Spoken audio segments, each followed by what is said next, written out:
This is Gary Box, and you are listening to From Nothing to Profit.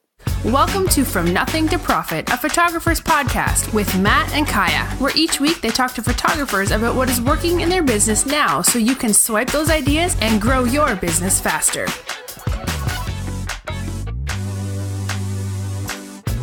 Hello, everyone. We are so excited to have our friend Gary Box here today on the podcast.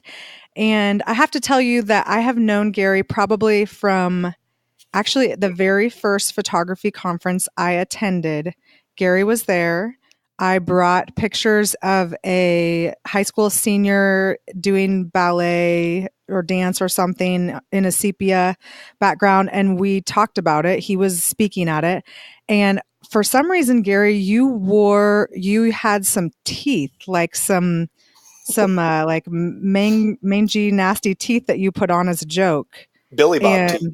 Billy Bob teeth, yeah. And so I have known, over 20 years. And Gary, you have been such an amazing influence to the photography industry as a whole. And then just, seeing what you do as a photographer over the years with high school senior photography and then sharing how much you've shared. So I'm super excited to have you on here today because I think you're a great example of creating profit in the photography industry over all kinds of changes. And so I think you have a lot to add to us today. Thank you, Kai. I'm really glad to be here. I have been in the industry for quite a while. I'm starting my 30th year professional, full-time. And, I've run the gamut of things. I've gone from high volume. We were doing 1,100 sessions a year at one point with 9 employees, to medium volume and mid-priced. And, now I'm doing a lower volume and a higher price. So I've kind of got a little bit of experience with all 3 business models. That's awesome. So here, Gary, here's how I know you. So years and years ago, I was in the Pro Forum and you were really active in that. And I didn't really know you at the time. And it's interesting. We've gone circles around each other and we don't really know each other that well, even today. And then I kind of lost track of you. And then about a year ago, someone was like, you need to be in Gary Box's Facebook group. And I was like, okay. So I just was like, request, and you approved me. And it is like the best. And I've said this before, not when you were here. I said this on a previous podcast. It is the best Facebook group for photographers by far. Well, thank you. I've put a lot of time into it. And, one of the things that I've tried to do is keep out some of the negativity and bad attitudes so that, the creatives can thrive in that environment. And I try to mix both business and artistic elements, both of them, into that group. That's awesome. Okay. So tell me where you're located, because I don't even know where your studio is. Okay. My studio is right on Route 66 highway in Sapulpa, Oklahoma. That's just a little ways outside of Tulsa. Kind of really a blue collar town. Most of my business comes in from other areas, and it's just a great place to be. We have really low cost of living and great friendly people here. Awesome. Okay, so I'm going to jump into the first question, and because you kind of already talked about your expertise, and I think 30 years speaks for itself. So we'll just jump into like kind of what you think is working now. So, tell us a story of what you think is working in your business or what you think is working in the industry right now. Well, one of the things that I've always stood by is there has been a lot of change in our industry, and I've watched it and I've gone through it. I was one of the early pioneers in the digital world and helped a lot of people make that transition. As the digital world has come down in cost, obviously the market has become flooded, and there's been so many people out there teaching and so much. But one of the things that I see is something that's lacking now in today's teaching are just core fundamentals, just basic lighting fundamentals. And honestly, that's how I've done my photography for years. I try to be current and up to date, but I still try to hold those fundamental things, close to me, like, simply where does the light go and, good exposure and things like that. And I think that's something that's really missing in our industry right now is people teaching good, wholesome fundamentals. They all want to know the cool stuff, but not something as basic as where does the light go. Well, yeah, and sometimes I think they want to fix something with a preset instead of just lighting it correctly at the beginning. Exactly. Oh, yeah. Yeah, I've been seeing some just like editors on Instagram, and they're just absolutely beautiful images. But what they start with could have been so much better if they just would have done the work in camera. It's crazy. Yeah. And you definitely can teach lighting. I saw on your Facebook group the other day, your video of your all your equipment hallway with all of it. I don't know how many like tripods and light stands you had. And I was like, oh my goodness, Gary knows his stuff. Definitely, you know your stuff. Well, I have a large studio. It's about 6,000 square feet. I've got several shooting areas, and I like to work real efficiently. So I just keep equipment set up in all these different areas. Yeah, that's so fun. Yeah, people should definitely go to your Facebook group and watch some of the videos of your the latest ones were your hacks, inside the box hacks, and I thought that was really fun to see. I had a lot of fun with that. Yeah, it looked like it. So, what is the one thing that you are most fired up about in our industry? Like whether you're excited about it, whether you're worried about it, just what are you thinking about these days? Well, for me personally, one of the things that really excites me is as I've slowed down in volume, I am finding more time to be creative and to to flex my creative wings and do stuff that's different and, no pun intended, out of the box. And I'm really, really enjoying that. For years, I was just so focused on making money, and I did that well, but I didn't really get to enjoy what I do well enough. So that's more my personal view than industry-wide. Industry-wide, I mean, we continue to see technology changes that makes it easier for us to do our jobs really well. And that is just incredibly exciting. New lighting, the high-speed sync and all the things that are available now are just absolutely incredible tools for us to use. Because Gary, here's my question for you. Like when you started photography, were you still like lighting a match for the flash and it was like a flash bomb? Was that 30? Maybe not quite that far back. Oh, okay. But a funny thing about lighting is, whenever I was 19 years old, that was maybe 20 years ago. Right. Yeah, right. I actually bought a set of Novatron lights at the camera store in Tulsa. I financed them. It was $1,000 for a Novatron pack and 3 heads, and that was my start into lighting whenever I was 19 years old.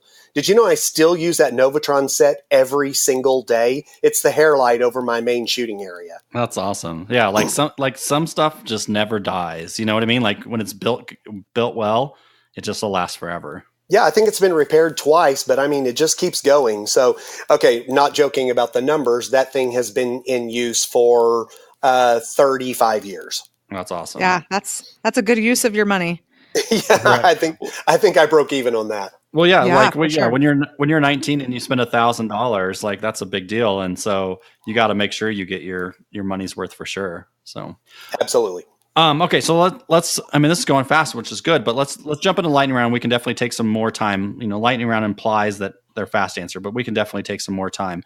So, when you were first becoming like a full-time photographer, what do you think was holding you back from becoming a full-time photographer, or did you just like kind of jump into it? And well, that was kind of back in the Stone Age. But one of the things at that point in my life is I was still young. I was starting a young family, and income was it. So whenever I opened my studio, I was actually working for a camera store, and I spent 3 days a week working in the camera store, 3 days a week working in the studio, and 5 nights a week in the darkroom printing for people.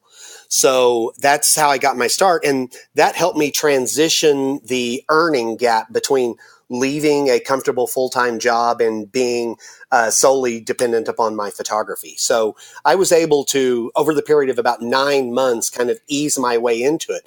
And I think that's a big challenge for a lot of people is how do they make that change? How do they walk away from knowing they're going to have that paycheck every 2 weeks to, oh my God, I hope I book something so I make some money today. And I think that's probably one of the greatest challenges. Yeah. Did you always know you were wanted to be a photographer, like out of high school and that type of thing? Oh, God, no. I changed my mind like 4 times while I was going to college, and photography wasn't even one of them. I ended up studying marketing, and photography was a hobby. I got started in high school, and I actually had thought, hey, it'd be great to work for an ad agency because I'm creative and I can do some photography and all this. And what happened was I was working in the camera store, and the studio that had been in my town for 22 years the old guy decided to shut down and retire. And it's like, wow, okay, there's opportunity staring me in the face. So it was perceived as I bought out his studio, but I really didn't. He shut down and moved out, and I basically went in and leased the space the next day and took over his space. So I didn't know this story. Yeah, the perception was that I bought out. It was his name was Ray Sledge, like Sledgehammer, and he was retiring and getting out, and that's how I got my start. Is I just jumped in and took over the space and started. In fact, the funny thing is, initially people would come in and they would sometimes write me a check and make it out to Sledge Photography. That's where they had used to be going, and. Yeah, and the bank always was took fine them. With that. Yeah, the bank took them. No big deal. That's really interesting. Fun. Okay, so if you had $1,000 right now, what would you buy that's photo related?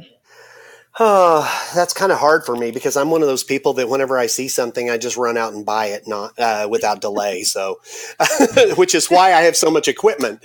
So I'm trying to think. Let me word it this way: like if you were giving advice to somebody new into photography, and they had $1,000, what would you tell? Where would you tell them to put their money? I think I would tell them to go with education. A really good comprehensive education plan. And I don't know if that's the answer you're looking for, if you're looking for just a piece of gear. No, I think that's perfect. Education is it, and take a comprehensive education, sign up for a Texas school class or, one of my in-studio workshops or something. When you go to short programs, you get little bits and pieces. But when you go to a comprehensive program like a Texas school class, whether it's mine or one of the other 42 amazing instructors there, you're going to find that you're going to get all these little pieces, but you're also going to get how these pieces work together. And that's really essential because if you take a piece from me, a piece from you, a piece from Kaya, they might not all fit together and mesh perfectly well. So, how I sell albums is directly related to how I shoot for albums. And that's the importance of a comprehensive education from a great instructor. Yeah, because sometimes it's about the nuances, right? Like you said, like I'm able to do albums this way because of all these things behind the scenes. Absolutely. All those pieces have to work together like a puzzle. And so the Texas school you're referring to is the Professional Photographers of America's school in Texas that's a week long. And so the instructors there are really there to teach something that the whole gamut of whatever their subject is. So you learn a lot in that type of a situation or in a workshop in someone's studio. You really do. Texas School is the Texas School of Professional Photography. It is by far the largest affiliated PPA school, and you can find them at texasschool.org online. They just opened registration. That's coming up the end of March and beginning of April. And you'll find classes there from, pure artistic, how you do painting in Photoshop, to pure business, to how sports to start program. volume. Yeah. And my particular program encompasses a full range. I talk about marketing and pricing and sales. I talk about photography, lighting and posing, backgrounds and locations. I talk about efficient workflow so you can get it done and get home to your families faster. Yeah, that's great. Yeah, and it's cool that like Texas School's format is so long because it's not like you get, we're going to give Gary 30 minutes on stage to try to tell you about his whole business and 30 years career, and then you're done. Like you actually get time to like sit with people and really work with them, which is awesome. That's right. It's like reading the complete novel instead of the Cliff Notes. Yeah, perfect. Yes. Okay, so you've got $1,000. Number one, you would do some sort of comprehensive education. If you weren't doing education, like what's the piece of equipment that you think is like the best new thing out there that's really like you're excited about, whether you have it or whether you would want to buy it? Well, one of the things I've been fired up about the past couple of years is I'm a big fan of the Godox lighting. They have brought really high performance lighting down to an incredibly affordable price, and it just does an amazing job. And so, that's one of the places that I tell people there's a lot of people that are so weak on lighting. And so investing in that lighting and learning the difference, getting out of that I'm a natural light photographer mode because you don't understand lighting, learn it and let it separate you from the masses of people out there with, just point and shoot cameras. Well, I think natural light, what's funny about natural light photography is when I started doing natural light photography, most people only did flash and they couldn't really even see the light. And so I really think if you have, like you said, both sides of it, both understanding how to work a flash, how to create the light that you want, and how to see it and get it, then you're going to be a fully rounded photographer too. Absolutely. I pride myself on being able to light and handle pretty much anything that throws my way. Mm-hmm. Studio lighting up a whole cathedral. I have lit up football stadiums at night. Just anything you throw at me, I can handle it. With your personality alone, right? Maybe. That's awesome. Okay, so here's the next question. So if you had $1,000, what is the one thing that you wouldn't spend it on in the industry? Like, it doesn't have to be a particular thing, but I mean, would you not, buy a 19th lens, or would you, or what would you do? I wouldn't spend it on actions and presets and things like that. I think that that's a huge weakness, and people use it as a crutch. And if you learn to develop your own style, it's funny how many new people say, "Oh, well, that's my style." That's not a style. It's a set of Lightroom presets that you bought for $89. That's not a style.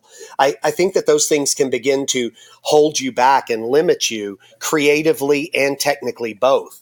So I steer clear of all that. I'm constantly asked, what kind of presets do you use? None, not one, nothing. Right. So, but you edit like in Lightroom and just use the sliders and stuff like that. Yeah. Well, I'm a Capture One fan. I think it perfect. Produces better skin tones. But yeah, so, I shoot everything in RAW, try to get it as close as I can, take it into Capture One, and, I might tweak exposure, color balance or something a little bit, and then I output them. My goal is to really spend as little time in post-production as possible, because while many photographers are sitting there in front staring at a monitor, I'm already done and starting a new session and making more money. Yeah. Well, and I mean, the Lightroom preset thing is they're trying to accomplish the same thing that you're doing, right? They're trying to just click one button and get out of there, but it doesn't necessarily do it doesn't, like you said, doesn't create a style like you really want. So no, it's too homogenized. It's just, it's not real. Yeah. And that's so interesting that you say that it's not real, because I think a lot of people think that doing that makes it look more real, but I could literally name the Instagram accounts that they come from, what look that particular thing originated from, whether it's all orange or whether it's super moody or that type of a thing. I think what is interesting about that, Gary, is that I think they're like doing certain looks is really trendy and people are going to like it, but I think it is really trendy.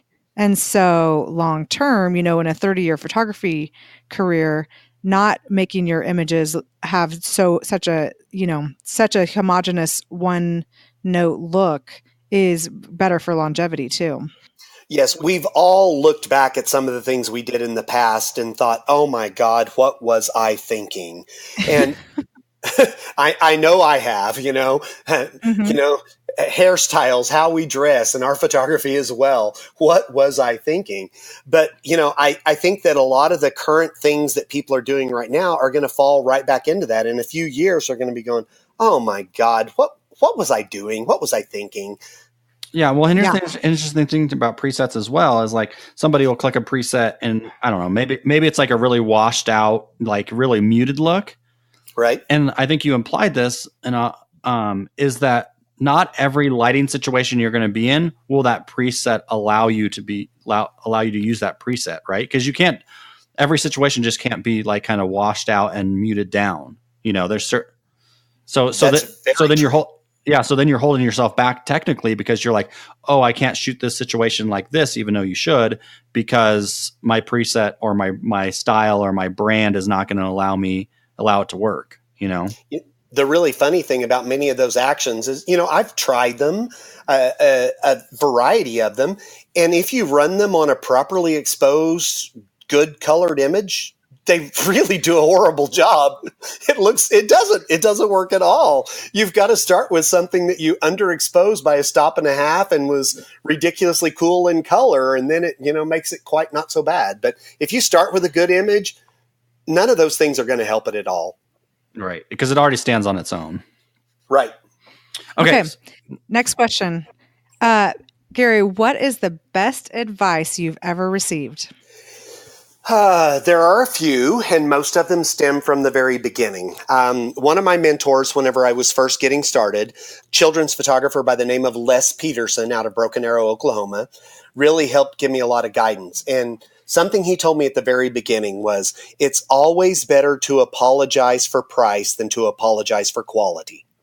And I think that's incredibly powerful. And that has stuck with me for 30 years now. Well, over 30 years, because that was before I went full time. And I think it's some of the best advice I ever got. It's always better to apologize for price than to apologize for quality. And that absolutely rings true to everything that I do. Another thing that's been hanging over my desk is a quote for 28 years. About my second year in business, I was at Professional Photographers of the Ozarks in Springfield, Missouri, and Gary Fong was giving a program. Gary said something that I wrote down, and it impacted me so heavily, I typed it out and hung it over my desk when I got back to the studio. And that quote was, "Learn the basics as a foundation, then discard them for more passionate expression." And I absolutely love what that means. And I reflect that in my teaching today. Learn your foundational basics, and then you can start breaking those rules for a creative reason. One of my sayings is, if we break a rule for a creative reason, that's where art comes from. If we break a rule out of ignorance, that's where crap comes from. That's funny. I was waiting to see what you were going to say. That's where crap comes from. You never know what I'm going to say, do you, Kaya? So those are two of my favorite. Yeah, that's so true because, and I think a lot of times when you're an artist, I know I felt this when I very first started out. I was like, well, I have to be so creative. I have to do all these different things. And my mom, who was teaching me at the time, she taught me how to paint, but she also taught me photography. She was like, first you have to copy people. The masters copied people, or, they copied who they were learning from. And then they took what they learned and created. And so I think that there is a time and a place to do the basics, to copy, to do the same thing so that you have the tools and skills to be creative later. Great advice. That's awesome. Yeah, that is good advice. Yeah. We can let Kaya pat herself on the back here for the next couple minutes if we want. That was not my advice. It was Gary's advice. I was just re-saying it. Well, and along those lines, Kaya, if you look at the early works of people like Picasso, his early works was more traditional, standard, and everything like that. And he learned how to shade and show light and things doing the classic style. And then once he had mastered that, he went off on a totally different direction. Yeah. And I think, in our society, there's so much that we celebrate early genius, oh, they're only 16 and they're doing this, or they're only 20. And it's so much about youth and, doing, youth and being some sort of artist at the same time. And I don't think that is as a natural progression. That doesn't mean you can't be artistic when you're younger, but I do think, like you're saying, those presets are covering up with just a lack of knowledge a lot of times. And I don't think that they would prefer to do all that work to get the good image when you could actually just have the good image in the first place. You're exactly right. And, something that I've said many times about myself and my own work is I'm far from the best photographer out there. There are so many people whose work I look at and my jaw just hangs open. Wow, that is amazing. I will never, ever achieve that level of some of those artists. But the one thing about myself is I'm phenomenally consistent. I'm not up and down and all over the place. It's just very, very consistent, good, clean, sellable work. That's what I'm after.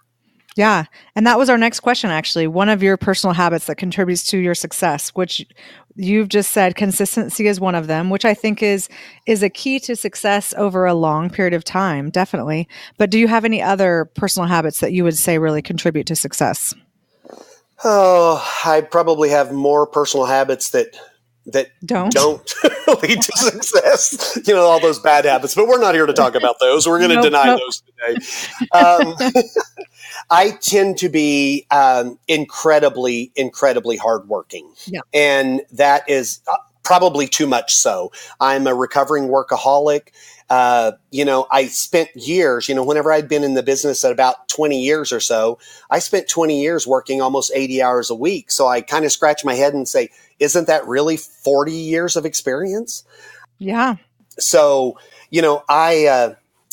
I'm incredibly hardworking, and honestly, I'm very hard on my work too. Someone might see some of my images and say, "Oh my God, this is amazing," and I'm picking it to pieces. So I'm constantly pushing to grow creatively, to grow technically, to know everything I possibly can, and work hard at it. I've said many times, I know a lot, but I don't know it all, and I'm not going to be satisfied until I do.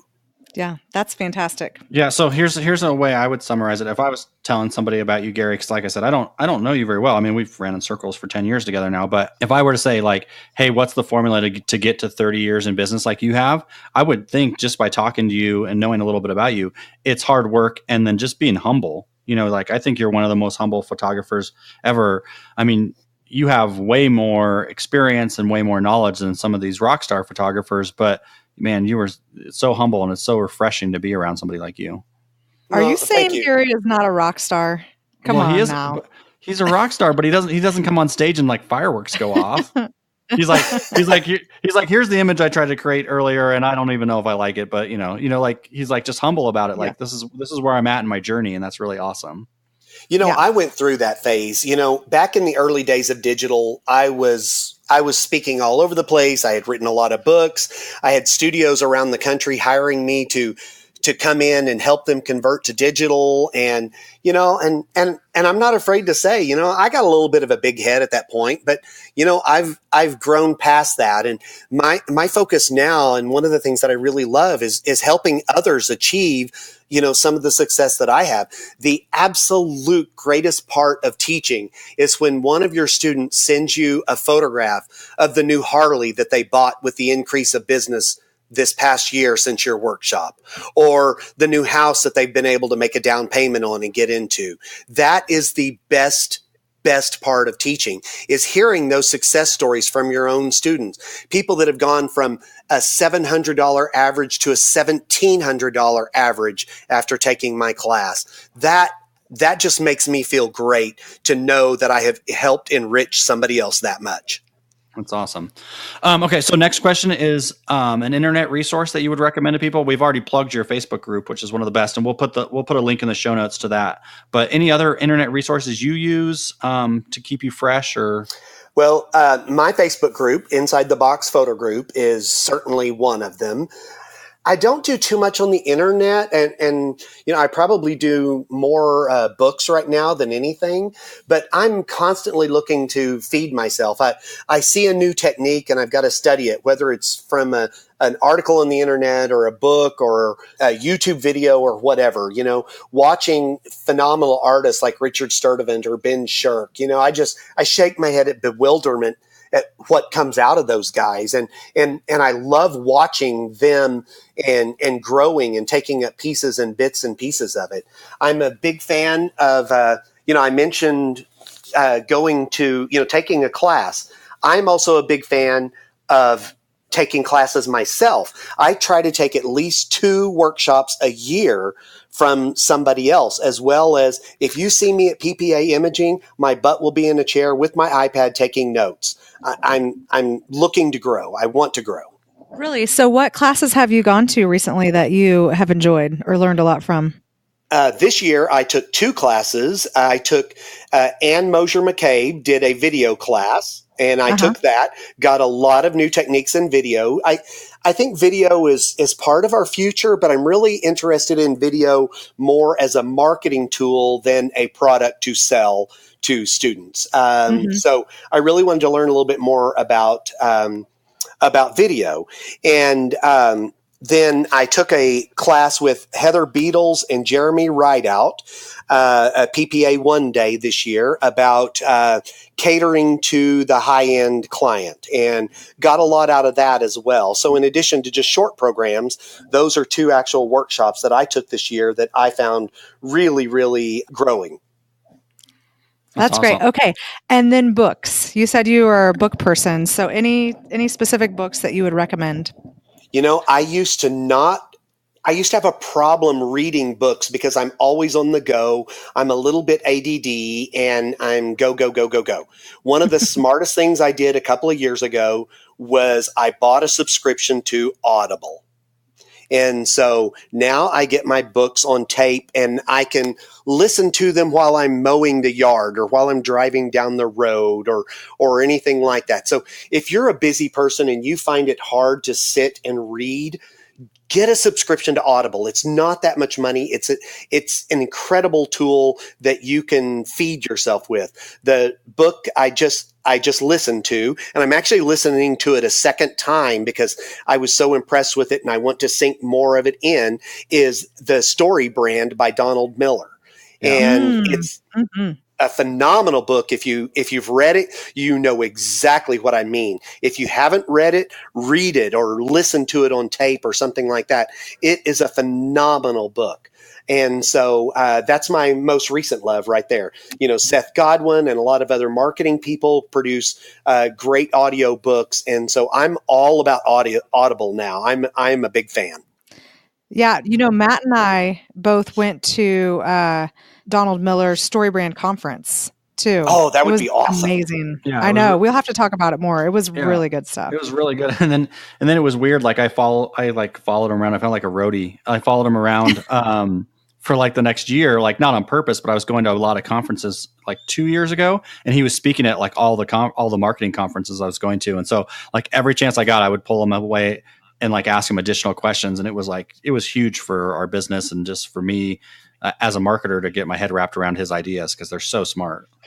I totally get that. Like I said, I listened to the book and I'm like, oh my God, I've got to listen to this again. I've got to soak more of it in and catch more of it. And so, I'm a big fan of his as well. That's awesome. Okay. So that's kind of where we want to leave it, but definitely give us some parting advice, to photographers out there as well. And then also let them know the best way to connect with you. My parting advice is just never, ever stop growing. I've been in this industry 30 years and I'm still growing and I'm still learning and I'm still developing. And I see some of the photographers, your old timers, there are some that think that they know it all and they won't sit in any classes and things like that. And then you find others that are still going to classes and still trying to learn. I want to continue learning as long as I can. So my advice to everyone is keep growing, never, ever stop growing. And, the best way to connect to me is probably through my Facebook group. I'm very active there. Whenever I'm sitting at my workstation, it's always on right on my laptop and I stop retouching and I'll make a comment and I go back to retouching. And then I'll go make a comment and stuff like that. So people ask, how do you do it all? And it's like, well, I'm usually doing 2 things at once is how. So anyway, that's my best way to get a hold of me and learn from me is start there. And then I do offer, in-studio workshops and things like that. If people want to grow, I've still got a few openings in my Texas School 2019 class coming up. I've sold out the past 2 years, but I have not yet sold out right now. I think there's 4 or 5 spots left in it. Perfect. Yeah. So we'll link that below in the show notes as well, so people can check that out as well. Because I've never been to Texas School, but I've heard nothing but amazing things about it. So maybe it's incredible. Maybe I need to put it on my 2020 list. Gary, thank you so much for coming on. This was really fun to talk to you. Absolutely. I've really enjoyed it. And like I say, I love the opportunity to share. Cool. All right. Well, Gary, here's the deal. We'll go get a Mountain Dew together next time we're at the same conference together. And because we can't go another 10 years without actually sitting down and having a good conversation. So, but thank you so much for being on. That sounds great. Awesome. All right. Well, thanks, guys. We will So yeah, I'm just awkwardly trying to let the audience go right now. So we'll talk to you guys next week with another guest. Until then, have a good one, guys. Thank you for listening to From Nothing to Profit, a photographer's podcast with Matt and Kaya. Be sure to subscribe for more business strategy and ideas to help you create the profitable and successful business you've always wanted. See you on the next episode of From Nothing to Profit.